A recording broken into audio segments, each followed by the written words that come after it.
Hello and welcome to Flory Models Friday Roundup Show. Here we are with you on the 20th of June 2025 in the midst of a heat wave. Yes, it's pretty hot out there. So to be honest with you, all this week I've been down in here by at least 7:30 in the morning. Been doing painting and spraying. As you can see, the Huey, we've really been racking on with the actual Huey, getting this one into paint and all the rest of it, and doing it in that cooler air of the morning. Not only is it really nice, I must admit, like being in here in the new studio and having the doors open first thing in the morning is quite nice.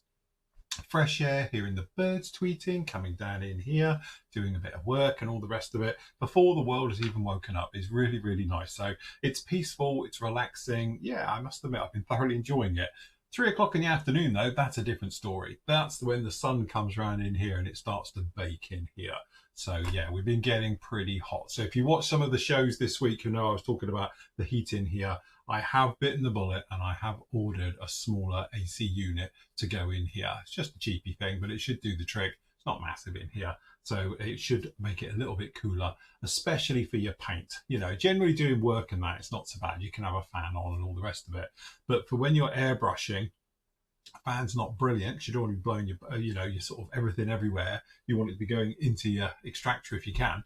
But also the thing is that if the temperature's too high, and especially if you've got a bit of humidity as well, it can do awful things to your paintwork. It can give you terrible texture to start off with. It can give you real problems, give you adhesion problems, right the way through. Your airbrush can start to, clog up. And it's not so much where it's drying on the nozzle, although it is, but actually your paint is separating because if the temperature's warmer, the paint will separate. So you get the thicker material going to the bottom, the thinner material will go at the top. And it's strange that if you're around about 20 degrees, it's okay. Soon as you sort of stretch in above sort of 24, 25, 26, we tipped out 27 here the other day, then it really makes a difference and it becomes almost impossible. But just doing it in the early hours of the morning, it's a little bit cooler, it's fresher.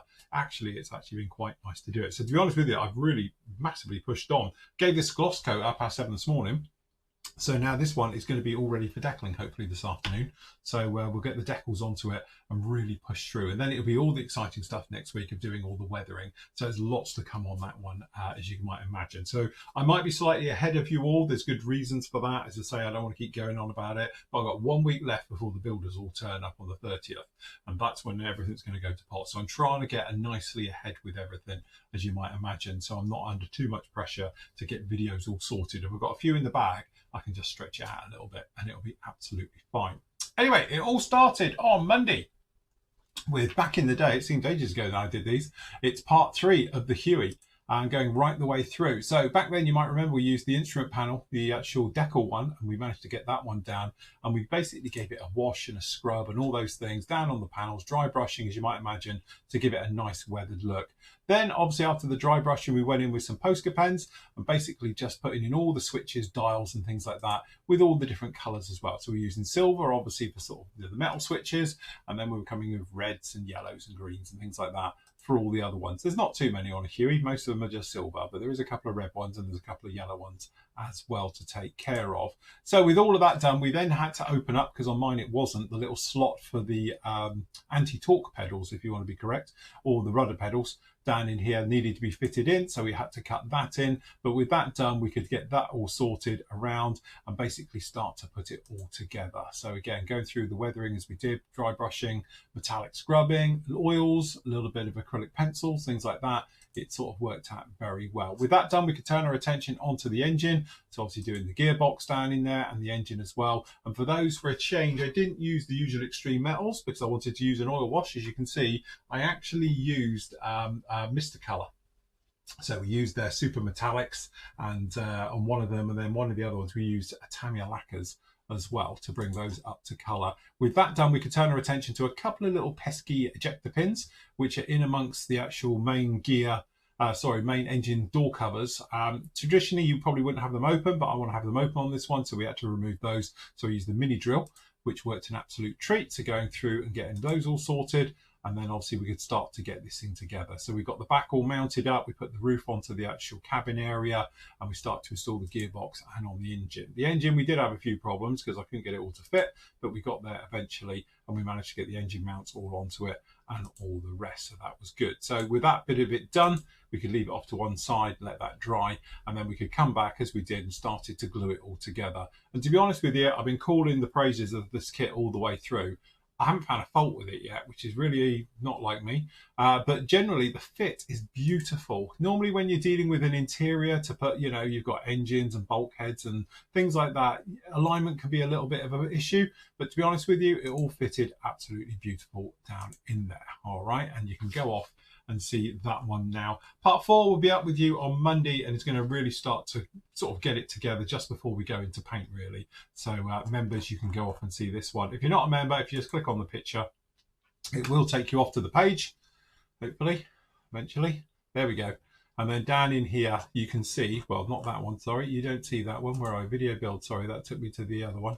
We want to go into this one. If you click down in here, it will take you into the actual build, and you can see all the photos down in there as far as we've got, and then on Monday it will be added, so you can see it like a photo build, just not a video build. If you are a member, obviously just click on any of these or the little box at the top, then you'll be taken off to this area and you can watch all the videos in order, and they go up every single Monday just like that. So nice to have those all there. All right, so anyway, that was on Monday. Tuesday obviously was the vlog, so dealing with the heat and all the rest of it. But we were talking about, you know, from my point of view, I think one of the best masking systems with model kits at the moment. So what we mean by this is that we're talking about, this is Trumpeter's masking stuff. It is a little bit like wallpaper, I know what you mean, and it is difficult to find the edges when it's on the actual sheet, but actually it goes on really, really well, and I prefer it over to traditional Tamiya tapes, purely because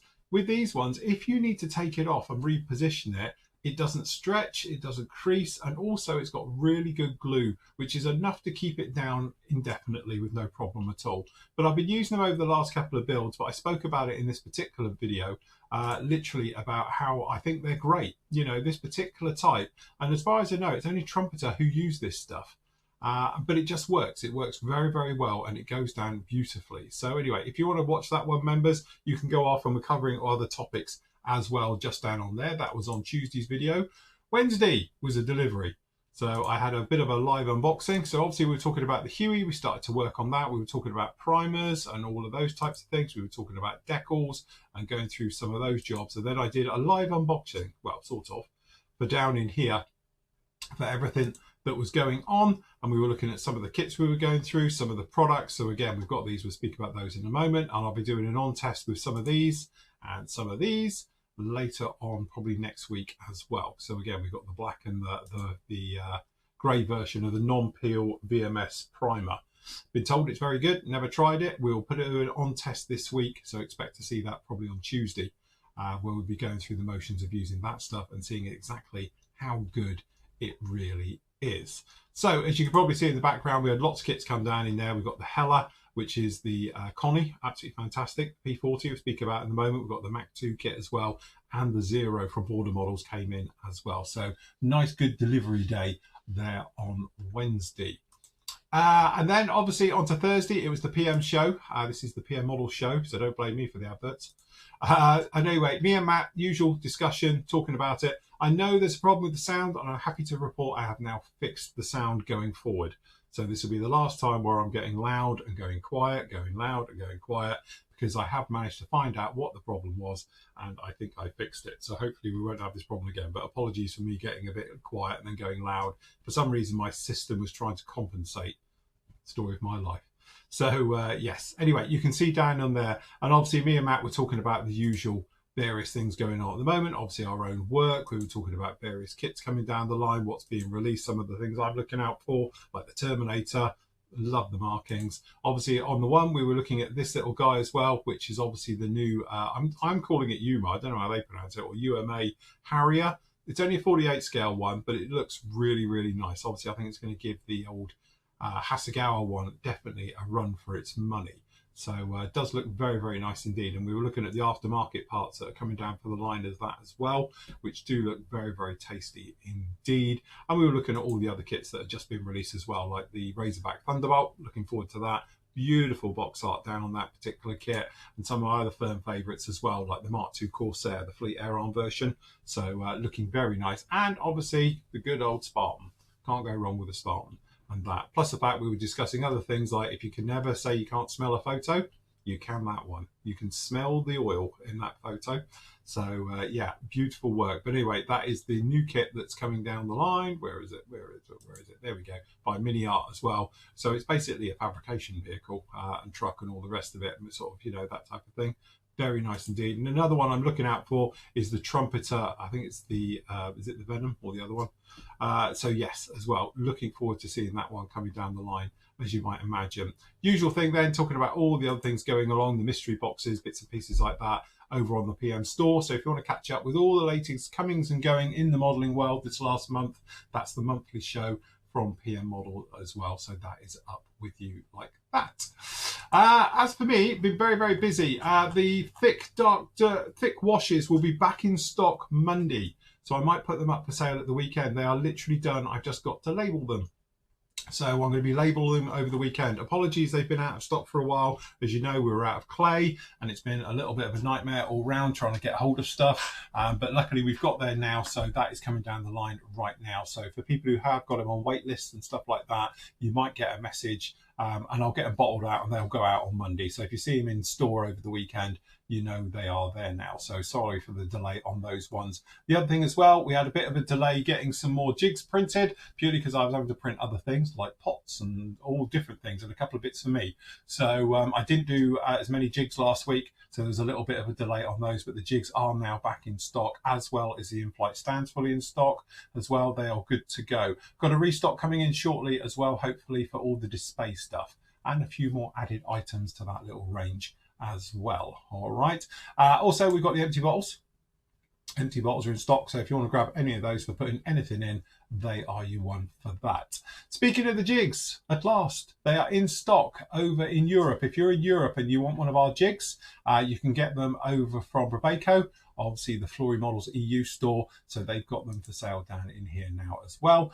They print their ones as well, so they'll be with those all ready to go right now. In fact, they're down to 4 already, so grab them quick if you're in the EU. I know they will be printing more, so bear with them with that one, but they're printing theirs over in the EU as well. All right, so if you want to grab those, grab them quick, or put your name down on their list as well, and you can see it like that. Speaking of that as well, we've also got more that have been sent, and they're currently somewhere in America, but they haven't quite got to Brett over at How To Hobbies yet. He's got jigs. I've sent them this week. They went out on Monday or Tuesday, and they are literally somewhere in America. I checked the tracking, they're in America at the moment. So hopefully they will be with him soon. And I know some people have got them on back order with How To Hobbies for the jigs as well. So they'll be there. So hopefully now, I think the mad panic for them's all died down a little bit. So obviously you can get them in the EU, you can get them in the US, or you can get them direct from me here at Flory Models as well. So that's going well. Last up, we've got obviously over on the PM store, various things coming in, obviously paints, glues and sundries. We spoke about a lot of this yesterday, but obviously the last of the mystery boxes. In fact, some of them are sold out already. So this is the last of the mystery boxes, and then they're going to be retired for a few months, all right? So if you want to be a very happy customer, like everybody I know has got one, hasn't been disappointed, you can grab yourself a mystery box from the pmmodelsuk.com store. All right, so it might have a full kit in it, you know, and we're not talking rubbish. It's all good stuff in these, and you've got various ones from £20 right the way up to 65. Same thing goes, well, not for the aircraft, but same thing goes down in there for the AFE stuff as well. So it might be tools, sundries, paints, weathering, that type of thing goes in with it. It may be kit, it may be kits as well. So you just don't know, and it is a mystery because I have no idea what Matt puts in them. But everybody I know has messaged me and said, no, I'm very happy with it. It's fantastic, you know, very generous. So if you do want to get any of those ones, you can get those over at the PM store. They are available. So just click down in here, just like that. And lastly, obviously this week's review, which is this little guy. I can't show you on the screen because I haven't edited it yet, because I'm doing this before it gets too hot. But I have just done the review for the P40 Warhawk, and there's a good reason why I bought got hold of the Profi Pack version, purely because I'm not a fan of their decals, and I've had a bit of a rant at the end of the review. Short, yeah, okay, spoiler alert, the kit is amazing and is beautiful, and seriously, if they get any more scale with their riveting, I'm going to need laser eye surgery to be able to see it, because the rivets are so fine and so delicate, and the details, and the kit is absolutely amazing. And like I've said, as a bit of a roundup here, the kit itself, from the plastic, the mask set, the photo etch, all the stuff is beautiful. And I give it, 10 out of 10, no problem at all. Unfortunately, I can only give it 5 out of 10 for the decals, and it's one of the big things. Please, please, please, just do normal decals. I don't like these new ones. They're just, if you don't take the film off, they look cloudy. If you take the film off, they will at some point tear.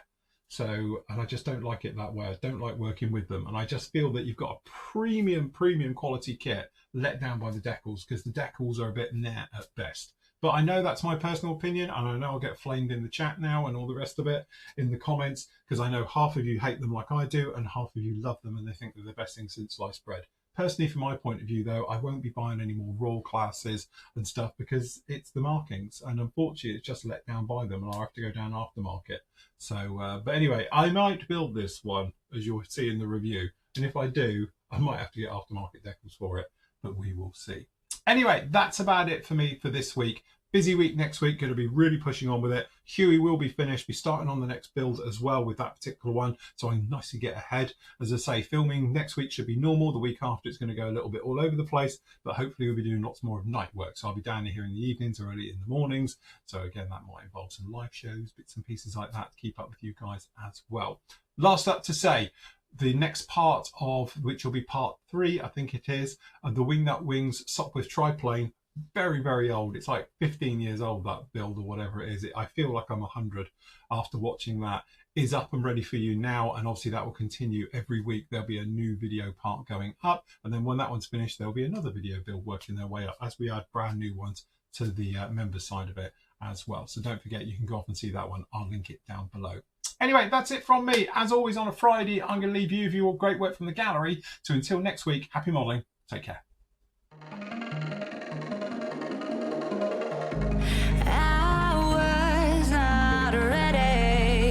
Falling like I'm wasted.